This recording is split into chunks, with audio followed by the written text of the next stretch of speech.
Topic है वो है बौद्ध धर्म। सबसे पहले कि वो कौन सी स्थितियां थी जिस कारण बौद्ध धर्म हम लोगों के सामने आया, और क्या बौद्ध धर्म सफल रहा, और आज बौद्ध धर्म की क्या प्रासंगिकता है। इन चीजों पर थोड़ा सा हम लोग आज फोकस करेंगे। कारण इस फोकस के पीछे है कि हम लोगों के प्रतियोगिता परीक्षा में ऑब्जेक्टिविटी के साथ साथ कुछ व्याख्यात्मक प्रश्न भी आते हैं, और जनरली जो छात्र हैं वो इस प्रकार के उत्तर करते हैं कि या तो खूब व्याख्यात्मक ही समझ जाते हैं या फिर केवल ऑब्जेक्टिविटी। जबकि किसी भी प्रतियोगिता के सफलता के लिए अगर आप वन लाइनर केवल पढ़ते हैं तो जीके को जरूर ठीक हो जाएगा, सफल नहीं हो। सफल के लिए किसी भी प्रतियोगिता परीक्षा के प्रश्न पत्र को लेकर छात्र बैठ जाए, previous not a model set. Generally model set बच्चे लेकर बैठते हैं और घुमा फिरा कर वही ढाक के 3 पास होते हैं जो बच्चे को ज्यादा आकर्षित कर सके। जनरली पब्लिकेशन वाले उसी को बनाते हैं और फिर उसको बच्चे खरीद लेते हैं। मोटा होना चाहिए और ज्यादा से ज्यादा बढ़ना चाहिए, ऐसे रिजल्ट्स नहीं होते हैं। और हमारे बिहार की शिक्षा व्यवस्था ऐसे ही कैसी है आप समझ सकते हैं। जब इंडिया में सरकारी रिपोर्ट के अनुसार जानबूझकर तो नहीं गिरा है ना, हम पिछड़े हैं, ये मानना नहीं पड़ेगा। सरकारी रिपोर्ट है, सभी राज्य चाहता है कि मेरा पोजीशन सुधरे, लेकिन जब सुधार ही नहीं होगी तो जबरदस्ती आपको सुधरा हुआ नहीं माना जा सकता। ये कहने के लिए कि बिहारी इंडिया में अव्वल आते हैं, मुझे बड़ा आश्चर्य होता है। भारत का 28 राज्य है, पॉपुलेशन में इंडिया में हम तीसरे बड़े राज्य हैं। तो तीसरे बड़े राज्य हैं तो हर 3 साल होना चाहिए टॉपर, लेकिन पता है 12 साल पर एक टॉपर होते हैं। आबादी के हिसाब से यदि हम देख लें तो आश्चर्य करेंगे, ये भी एक जीके साहब कि भारत में हमारी 14.5 करोड़ आबादी है। 14.5 करोड़ में करीबन 2 करोड़ बच्चे प्रतियोगिता परीक्षा की तैयारी करते हैं, चाहे वो नीट की करे या फिर आपके फैशन डिजाइनिंग की करे, रेलवे की करे, गैंगमैन की करे, बीपीएससी की करे, आईएएस की करे, जिस एग्जाम की करे, लेकिन 2 करोड़ बच्चे तैयारी करते हैं। इन 2 करोड़ बच्चों में से अगर साल में 4000 बच्चों की नौकरी हो रही है बिहारियों की, कोई बहुत बड़ी बात नहीं आउट ऑफ बिहार। और बिहार वगैरह की जोड़ ली जाए तो मात्र 30 से 40 हजार। जबकि 1971 में महाराष्ट्र लागू कर चुका था 100% रोजगार, और एक भी व्यक्ति महाराष्ट्र में बेरोजगार नहीं होता, वो ढोल नहीं पीटता है। बिहार के लोग ढोल ज्यादा पीटते हैं, और बिहार में भी एक तो 10-15 साल बाद आईएएस टॉप करता है तो बिहार में नहीं पढ़ता।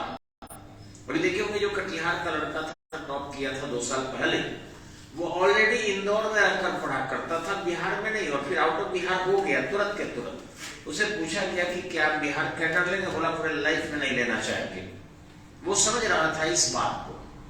तो मैं वही कहूंगा कि पूरे आईएएस 2000 वर्ष 2000 से लेकर 2022 तक में 3 बिहार के टॉपर रहे हैं, यानी एवरेज देखिए तो 7-7.5 साल में एक टॉपर। और लोग कहते हैं रिजल्ट्स बहुत ज्यादा यहाँ आए हैं, ऐसा कुछ भी नहीं है, बस गलतफहमी है लोगों की। तो निश्चित ही अगर हम इतने अच्छे होते तो बिहार का पोजीशन एजुकेशन में खराब नहीं होता। तो मैं फिर से राय दूंगा कि पढ़ने के लिए आप ऑब्जेक्टिविटी पर भी ध्यान दें, सब्जेक्टिविटी पर भी ध्यान दें। ऑब्जेक्टिविटी हम करेंगे, पहले आप सब्जेक्टिविटी कर लें थोड़ा सा। क्या कारण था कि महात्मा बुद्ध को अपना राज परिवार छोड़कर, आराम की जिंदगी छोड़कर और दर दर भटकने की आवश्यकता थी। उन्होंने महसूस किया, और यही नहीं, इनके समय में बहुत से लोगों ने महसूस किया कि भारत में कुछ गजब प्रकार की एडमिनिस्ट्रेशन चल रहा है। उन्होंने देखा कि भारत में जो राजा है वह व्यवसायी है। आज भी हम लोग ब्राह्मणों की जबरदस्त शिकायत करते हैं कि ब्राह्मण लूट रहे हैं, ब्राह्मण बड़े पैमाने पर जनता की शोषण कर रहे हैं, लेकिन शायद उनको नहीं पता कि इस देश पर सदा ही राज्य किया है व्यवसायियों ने।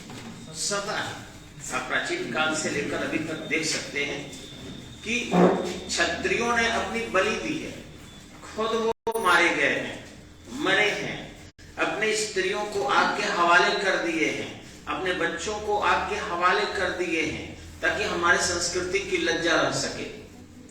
ब्राह्मणों ने वेद पढ़ते पढ़ते पागल हो गए, वे न मीट खाए, न मछली खाए, न दारू पिए, ब्रह्मचर्यता का अनुसरण किए। ब्राह्मणों ने सत्य बोला और फिर पुस्तक पढ़ते पढ़ते वो अंधे हो गए, वो संयमित जीवन जीते जीते लकड़ी हो गए। तो ब्राह्मणों ने त्याग किया है। आज भी ब्राह्मण वेद उपनिषद और ज्ञान की पुस्तकें वही रटते हैं, वही आपके संस्कृति और सभ्यता को बचाए रखने के लिए कार्य करते हैं। तो ब्राह्मणों के त्याग को इनकार नहीं किया जा सकता, और जो भी उनका विरोध करता है शायद उन्हें नहीं पता कि चूहा बिल में है, आप चूहे को बिल को कोड़ रहे हो। ठीक है, ब्राह्मण उनको सुरक्षा दिए हैं, लेकिन उस बिल को बनाने वाला चूहा कहीं अलग है। क्षत्रियों का विरोध करने वाले सब ये समझते हैं कि वो आगे है, केवल इतिहास के पन्नों में आगे है, बाकी उनके बलिदानों को प्राचीन काल से समझा जा सकता है। राजा हरिश्चंद्र के बलिदान हो, चाहे भगवान राम के हो, भगवान कृष्ण के बलिदान हो, महात्मा बुद्ध के वजित केशकाम्बरेन के हो, चंद्रगुप्त मौर्य के हो, बिंदुसार के हो, बिंबिसार के हो, अजातशत्रु के हो, जितने भी आपके बलिदान हैं सभी देश में, यहाँ तक कि महाराणा प्रताप, वीर कुंवर सिंह और जयप्रकाश नारायण तक बलिदान हो, ये सब जो है बड़े पैमाने पर क्षत्रियों ने ही दिया है, क्षत्रानियों ने ही दिया है। अगर महिला भी लास्ट में अंग्रेजों से भी लड़ती है, लक्ष्मीबाई, तो वो भी क्षत्रिय परिवार से होती है। अन्य दुर्गा भाभी भी लड़ती है अगर आजादी की लड़ाई, तो वो भी क्षत्रिय परिवार से होती है। यानी एक भी महिला क्षत्रिय परिवार के अलावा और ब्राह्मण परिवार के अलावा अगर लड़ते हुए इतिहास के पन्नों में देखा जाए तो नहीं मिलेगा। लेकिन हाँ, मजा किसी ने मारा है तो व्यवसायियों ने। आज भी व्यवसायी मजे में है, वो बड़े पैमाने पर मंदिर बना दे रहे हैं। जैसे मैं अपने लोकल छपरा की ही बात करूं, चाहे वो कचहरी स्टेशन का दुर्गा मंदिर हो, चाहे यहाँ गायत्री मंदिर हो, चाहे मोना चौक और सामाडाला के बीच का शिव मंदिर हो, चाहे आपका धर्मनाथ जी का मंदिर, आप देखिए कि उसके ट्रस्ट के हेड कौन है। सभी व्यवसायी है और बड़े बड़े दान बक्स है। उन दान बक्स में जितने भी पैसे पड़ते हैं, ब्राह्मण को कोई लेना देना नहीं है। ब्राह्मण सुबह उठकर झाड़ू लगाता है, as like as a servant. मूर्तियों को शंडा में धोता है। व्यवसायी तो सुबह सुबह मदिरा लेकर मांस खा रहे होते हैं, लेकिन उसको मंदिरों को धोना है, पत्थरों को चमकाना है, एकदम बाल्टी से लेकर बर्तन से लेकर, और इस सुबह में घंटी बज जाना चाहिए, ना तो ब्राह्मण बदल दिया जाएगा। हमने देखा है कि ये ब्राह्मण बहुत जल्दी नहीं उठता है, देर से उठता है, इसको भगाओ। और मंदिर साफ सुथरा करके रखता है, और फिर खुद भगवान के पास बैठकर भी भीख मांग रहा होता है कि कोई आए तो उसको कुछ दे दे। चाहे वो बनारस का देख लीजिए, सोनपुर का देख लीजिए, बाबा धाम का देख लीजिए, कहीं भी मैंने वैष्णो देवी तक भी देखा है कि श्राइन के जो अध्यक्ष वो व्यवसायी है, और जितने चढ़ावा आता है उस सभी चढ़ावे के पैसे को उस मंदिर में लगाने के बहाने अपना व्यवसाय चमकाते हैं। अगर उनको पेंट चाहिए, मंदिर को पेंट करना है, तो उसी व्यवसाय ग्रुप में से व्यवसाय ग्रुप को कहा जाता है कि सुनो, तुम अपने यहाँ के पेंट जो है भेज देना। अब व्यवसायी का जितना रिजेक्टेड पेंट होता है वह बढ़े हुए मूल्य पर सेल कर देता है, मंदिर को दे देता है। सीमेंट चाहिए तो उसी व्यवसायी ग्रुप से सीमेंट आ जाता है, वो पैसे लेकर उस बॉक्स के पैसे से जितने घटिया सीमेंट आ जाता है, बालू आ जाता है, छड़ आ जाता है, उस मंदिर के देवता को सजाने के लिए वहीं से निकल कर आ जाता है कपड़ा। उसी व्यवसायी का आता है अक्षत, उसी का चावल, उसी का तेजपत्ता, उसी का धनिया, उसी का लौंग, उसी का इलायची, उसी का पान पत्ता, उसी का कसेली। कितने ब्राह्मण कसेली की दुकान खोलकर बैठे हैं और क्षत्रिय बैठे हैं। कितने जो है ब्राह्मण और क्षत्रिय आपको इलायची के दुकान खोल के बैठे हैं, तेजपत्ता का, पान पत्ता का, नारियल का दुकान खोल के बैठे हैं। इलायची दाना से लेकर बतासा तक, बत्ती से लेकर और सिंदूर तक सब तो व्यवसाय बेचते हैं। तो वहां पूरी की पूरी तरह नियंत्रण व्यवसायियों का। आप स्वयं अंबिका भवानी के मंदिर के भी जाके देख लीजिए, एक ब्राह्मण का दुकान है तो 70 व्यवसायियों का दुकान है। सारे मजे में आराम से बैठे हैं, दर्शन भी करते हैं, परिचय भी लेते हैं और बढ़े हुए दाम पर घटिया माल बेचते हैं, मिलावट के माल बेचते हैं। तो पूरी की पूरी तरह ये व्यवसायी जो है वो मंदिर को अपने कब्जे में लिए हैं और मस्ती से करते हैं। हम तो व्यवसायी, हम तो क्षत्रिय नहीं कि मंदिर की रक्षा भी करें। सोमनाथ मंदिर लूटा जा रहा था, कितने व्यवसायियों की हत्या हुई। काशी विश्वनाथ मंदिर तोड़ा जा रहा था, कितने व्यवसायी बलिदान दिए। जितने भी मंदिर लूटे गए, एक भी व्यवसायियों ने अपना कुछ भी क्षति नहीं किया। न उनके पुत्र मारे गए, न पुत्रियां शहीद हुई, न स्त्रियां घर से बाहर निकली, न खुद बाहर से निकले। और पूरी तरह कब्जे कर कर अपने व्यवसाय चमकाने के लिए, अपना कार्य करने के लिए कर रहे हैं। समाज ब्राह्मणों का विरोधी है, समाज क्षत्रियों का विरोधी है। वो समझ नहीं रहा है कि इन ब्राह्मणों को किस तरीके से बनाया गया है, क्षत्रियों को किस तरीके से बनाया गया है। और आज भी क्षत्रिय बेवकूफ बन रहे हैं, आज भी ब्राह्मण बेवकूफ बन रहे हैं। आपस में ही श्रेष्ठता के लिए मैं ही रावण, मैं हूं राणा प्रताप, मैं हूं बबुआन, मैं हूं ब्राह्मणान वगैरह करके लड़ रहे हैं। लेकिन इन व्यवसायियों की पूरी तरह कब्जा है अर्थव्यवस्था पर। और भारत में तो ऐसे ऐसे व्यवसायी है, ब्राह्मणों के लिए है, क्षत्रियों के लिए। अगर क्षत्रिय मांसाहारी है तो कहा जाता है बृहस्पतिवार को नहीं खाना। क्षत्रिय अगर मान लीजिए कि मांसाहारी है तब भी कहा मंगल को नहीं खाना, शनि को नहीं खाना।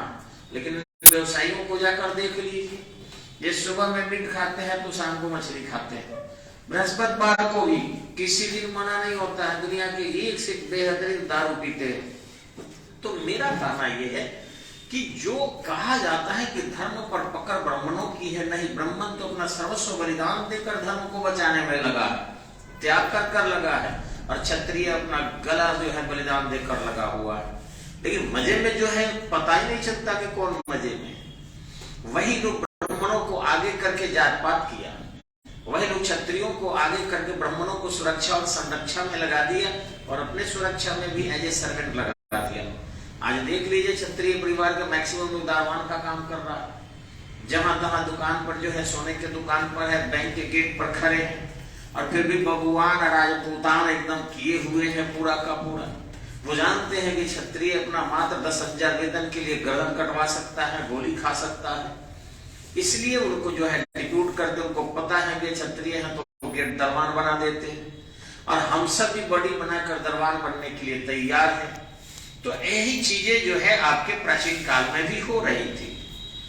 कुछ लोग जो था वो महिलाओं को जो है सम्मान देना इनकार कर दिया। इसमें क्षत्रियों का योगदान नहीं था, ब्राह्मणों का योगदान नहीं था, क्योंकि ब्राह्मणों को समस्त व्यवस्था करने वाले चतुराई से महिलाओं को जो है निम्न कुल के मानते रहे। और शूद्र जो व्यवसायियों से नीचे थे उनको तो उन्होंने अछूती करार कर दे दिया था। और ये सब हुआ था उन्हीं व्यवसायी के समय में, अर्थात धनानंद के समय में अथवा गुप्त काल में। आपको शायद पता होगा कि धनानंद के पहले भी महापद्मनंदा के द्वारा भी इस प्रकार की स्थितियां उत्पन्न हुई थी। उससे पहले भी अगर जाएंगे तो बृहद्रथ के समय में भी आप देख सकते हैं। बृहद्रथ कौन सा? जो बृहद्रथ वंश की नींव रखी थी जरासंध का पिता। मैं वहां से शुरू कर रहा हूं आपको। वो बड़े पैमाने पर कृष्ण का भी विरोध करता है जरासंध और आक्रमण करता है एक से। और वही था आपके सभ्यता और संस्कृति का टर्निंग पॉइंट। जैसे संघर्ष तो सभी ने लड़ा है। व्यवस्था के परिवर्तन के लिए राम जी भी शिव के धनुष को तोड़े हैं। व्यवस्था के परिवर्तन के लिए कृष्ण जी भी इंद्र की पूजा का विरोध किए, जिस कारण इंद्र वर्षा करने लगे और उन्होंने मंदराचल पर्वत को कानी अंगुली से बता दिया अथवा उठा लिया। तो व्यवस्था परिवर्तन तो हमेशा ही होते रहे हैं। लेकिन व्यवस्था परिवर्तन अगर सभी के हितों के लिए किया जाए तो यह व्यक्ति था महात्मा बुद्ध। इन्होंने जो है सबों के हित के लिए किया। इन्होंने महिलाओं के हित के लिए किया, इन्होंने शूद्रों के हित के लिए किया, इन्होंने बड़े पैमाने पर पिछड़े वर्ग के लोगों के लिए किया, सबके हित के लिए किया। इन्होंने जो सिद्धांत दिया वह सुनेंगे तो वर्ग संघर्ष नहीं था, इन्होंने त्याग का सिद्धांत दिया। इन्होंने कहा कि धन संचय करने की जरूरत नहीं है, झूठ बोलने की जरूरत नहीं है। आश्चर्य करेंगे, जब इनका जन्म हुआ था समाज में बहुत सारी विसंगतियां थी। ये बैठकर भले ही अपने चिंतन और मंथन में लगे रहे, लेकिन इनके द्वारा जो परिवर्तन करके चला गया वह आज भले ही भारत में कमजोर दिख रहा है, लेकिन चीन में बौद्ध धर्म देख लीजिए, तिब्बत में देख लीजिए, जापान में देख लीजिए, श्रीलंका में देख लीजिए, कोरिया में देख लीजिए, ताइवान में देख लीजिए, विश्व के 57 देशों में जो है बौद्ध धर्म काफी प्रसिद्ध है। इतना ही नहीं बल्कि एशिया का सबसे विकसित देश जापान बौद्ध धर्म का ही देश है। और तो 59 करोड़ पॉपुलेशन विश्व में बौद्ध भिक्षुओं का है। भले बिहार में नहीं है, भारत में कम है, लेकिन है। वो उनके अच्छे सिद्धांतों को आज भी मानते हैं। भारत में परिवर्तित हो गया, वो मूर्ति पूजा में संलिप्त हो गया। वही घंटी डोलाना, वही त्याग, वही समर्पण जो सनातन धर्म में था या ब्राह्मणत्व के अंतर्गत था, वही बौद्ध धर्म में भी चला गया। बौद्ध धर्म में भी व्यवसायियों ने कब्जा कर लिया। 2 व्यवसायी महिला थी, आपको पता ही होगा। एक पुरुष भी था, यश नामक व्यवसायी, महात्मा बुद्ध को बहुत से धन देकर और बनारस में जो है उनको जोड़ने की कोशिश कर लिया। और इधर बिहार में आने पर आम्रपाली थी, बहुत पैसे थे उसके पास, उसने भी जोड़ने का प्रयास कर लिया। और इस तरीके से बौद्ध धर्म जो है पूरी की पूरी तरह पुनः व्यवसायियों के कब्जे में चला गया। इसमें भी मूर्ति पूजा आ गई, इसमें भी बौद्ध विहार बनने लगे, इसमें भी संगति का आयोजन होने लगा, इसमें भी अभिषेक होने लगा। और अभी तुरंत के तुरंत हम देख रहे हैं कि उस बौद्ध धर्म के जाने वाले बाबा साहब भीमराव अम्बेडकर के साथ भी यही हो रहा। उनकी भी मूर्तियां बनने लगी। चौक चौराहे पर देखिए कि जिसको बाबा साहब कभी रहते तो स्वीकार नहीं करते कि ये भी तो सनातन के उसी ब्राह्मणत्व के या उसी व्यवसायियों के परंपरा को अपना रहा है। फिर पत्थर की मूर्तियां बाबा साहब की लाई जाएगी, पैसे तो लगेंगे, फायदा तो होगा। उनका भी अभिषेक हो रहा है, उन पर भी दही और शहद चढ़ रहे हैं, उनको भी भोले बाबा की तरह सम्मान दिया जा रहा है। तो अंततः घी कौन बेचेगा, शहद कौन बेचेगा, फूल पत्ती कौन बेचेगा, माला कौन बेचेगा, उनके लिए सीमेंट कौन बेचेगा, छड़ कौन बेचेगा, गिट्टी कौन बेचेगा, फायदा किसको होगा, समझ सकते हैं। तो भले कहते हैं कि हम शंकर की पूजा नहीं करेंगे, हम भीम आर्मी के लोग, और हम करेंगे बाबा साहब का। करो, उन व्यवसायियों को तो मजे है। तुम्हारा अपना पैसा जाएगा, तुम उनके निश्चित रूप से सीमेंट गिट्टी बालू रंग पेंट खरीदोगे, पेंट करोगे, बनाओगे, फूल पत्ती खरीदोगे, करते रहो। सनातन में तो 33 करोड़ देवी देवता का चर्चा सुनते हैं, पढ़े नहीं है। चलो 33 करोड़ एक चलेगा, कोई बात नहीं, लेकिन व्यवसायियों को फायदा जरूर पहुंच रहा है, ये तो तय है। और ध्यान रखेंगे, ये तो रहा थोड़ा सा व्याख्यात्मक चीजें। बाद में हम करेंगे कि उनके जो है अष्टांगिक मार्ग क्या थे, 4 आर्य सत्य क्या थे, त्रिरत्न क्या थे, 10 शील क्या थे। सबसे पहले हम महात्मा बुद्ध के थोड़ा बालकाल की चर्चा करते हैं, जो सामान्यतः 5वीं 6वीं कक्षा के स्टैंडर्ड का, कि महात्मा बुद्ध का जन्म कब हुआ था। इंडियन रीडिंग है 563 BC, चाइनीज रीडिंग है 566 BC। ठीक इसी ढंग से उनकी मृत्यु कब हुई थी। इंडियन रीडिंग है 483 BC और चाइनीज रीडिंग है 486 BC। जन्म कहाँ हुआ था, कपिलवस्तु में। माता का नाम जो था उनका क्या था, तो कोलिय राजकुमारी, देवदह की राजकुमारी और महामाया। नेक्स्ट एक ही है, लेकिन कई उपमा जैसे दिया जाता है, जैसे जानकी, सीता, पार्वती के लिए पार्वती, गौरी, उमा, वैसे ही देवदह के राजकुमारी भी कहते हैं, कोलिय राजकुमारी भी कहते हैं, महामाया भी कहते हैं। पिता कौन थे, तो शुद्धोधन। उनकी मौसी कौन थी, तो प्रजापति गौतमी। घोड़ा का नाम क्या था, कंथक। सारथी का नाम क्या था, चुंद न चुंद लोहार था, छंदक या चन्ना। और ठीक इसी ढंग से घर कितने उम्र में छोड़े, 29 वर्ष में। वो छोड़कर किस नदी को पहले पार किए, अनामा नदी। वे किस गुरु से पहले शिक्षा लिए, अलार कलाम। कौन से दूसरे गुरु थे, उद्रक रामपुत्र। कितने दिन तपस्या किए, तो 6 वर्ष। कितने उम्र में ज्ञान मिला, 35 वर्ष की उम्र में ज्ञान मिला। ज्ञान कहाँ मिला, बोध गया में मिला। कौन सी नदी थी, तो आज उसको फल्गु नदी कहते हैं, उस समय में नदी निरंजना थी। और तट कौन था, उरुवेला तट था। वृक्ष किस चीज का था, पीपल के वृक्ष था। आज क्या कहते हैं उस वृक्ष को, बोधि वृक्ष कहते हैं। ज्ञान कब मिला? पूर्णिमा को मिला। वे कहाँ पहला उपदेश दिए? तो सारनाथ में दिए। कौन से उनके शिष्य थे? 5 ब्राह्मण शिष्य थे। प्रिय उसमें कौन थे? तो आनंद और उपाली थे। जिस स्थान पर उपदेश दिए क्या कहते हैं? मृगदाव कहते हैं। पहला कौन उनका शिष्य बना जो गैर ब्राह्मण था? यश नामक व्यवसायी था। सर्वाधिक वर्षावकाश कहाँ किए? श्रावस्ती में किए। वे कौन से राज्य में बौद्ध धर्म के प्रचार करने नहीं गए? बंगाल नहीं गए। एक नगर में कितने दिन प्रचार करते थे? 3 दिन करते थे। एक गांव में कितने दिन प्रचार करते थे? 1 दिन करते थे। उन्होंने 4 आर्य, कितने आर्य सत्य दिया? 4 आर्य सत्य दिया। उन्होंने कितने मार्ग दिए? अष्टांगिक मार्ग दिए। उन्होंने कितने शील दिए?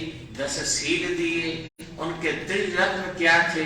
बुद्धम शरणम गच्छामि, धम्मम शरणम गच्छामि, संघम शरणम गच्छामि। महात्मा बुद्ध के पुत्र का नाम क्या था? राहुल था। उन्होंने किस हत्यारे को बौद्ध धर्म में दीक्षित किया? अंगुलीमाल को किया। वो किस राज नर्तकी को बौद्ध धर्म में दीक्षित किया? आम्रपाली को किया। इसी ढंग से वे किस स्त्री को पहले संघ में डाले? तो अपनी विमाता अर्थात चचेरी या सौतेली माँ प्रजापति गौतमी को सबसे पहले डाले। वे जब उपवास पर थे तो कुल कितने दिन उपवास रहे? 49 दिन उपवास रहे। उपवास के दौरान उनको भोजन किसने खिलाया? तो सुजेता नामक कन्या ने खिलाई। उसके बाद मृत्यु से पहले उनको भोजन किसने कराया? तो चुंद नामक लोहार ने कराया। चुंद नामक लोहार कहाँ का था? तो वो वाराणसी गोरखपुर के पास एक पावा नाम का स्थान है। पावापुरी नहीं, पावापुरी यहाँ है जहाँ महावीर की मृत्यु हुई थी। पावा नामक का स्थान है, वहां चुंद नामक लोहार जो था सुकर मौस दिया था।